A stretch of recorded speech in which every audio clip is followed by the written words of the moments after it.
যদি পৃথিবী অন্যায় আর বিশৃঙ্খলায় ভরে যায়, যদি সত্য হারিয়ে যায় আর মিথ্যা চারদিকে ছড়িয়ে পড়ে, আর তখন একজন মানুষ আসেন যিনি পৃথিবীকে আবার ন্যায় ভরিয়ে দেন। এটাই সেই গল্প, ইমাম মাহদির। ইমাম মাহুদি ইসলাম ধর্মে একটি গুরুত্বপূর্ণ ব্যক্তিত্ব, বিশেষ করে কিয়ামতের আগের সময়ের ঘটনাগুলিতে। মাহুদি শব্দের অর্থ সঠিক পথে পরিচালিত ব্যক্তি।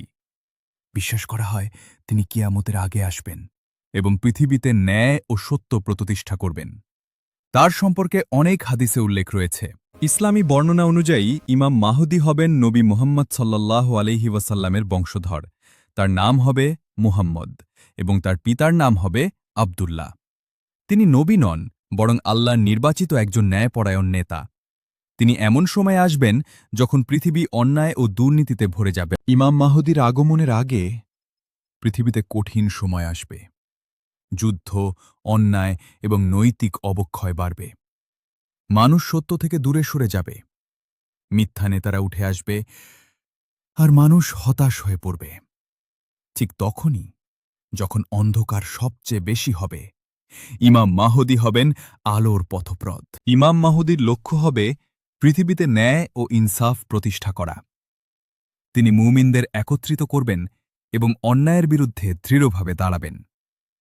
তার সময়ে পৃথিবীতে শান্তি ফিরে আসবে, মানুষ সুখে শান্তিতে বসবাস করবে। সবচেয়ে গুরুত্বপূর্ণ মুহূর্ত হবে যখন হজরত ঈসা আলাইহিসসালাম পৃথিবীতে ফিরে আসবেন। তিনি ইমাম মাহদির সাথে যোগ দেবেন এবং একসাথে দাজ্জালকে পরাজিত করবেন। সত্য শেষ পর্যন্ত জয়ী হবে।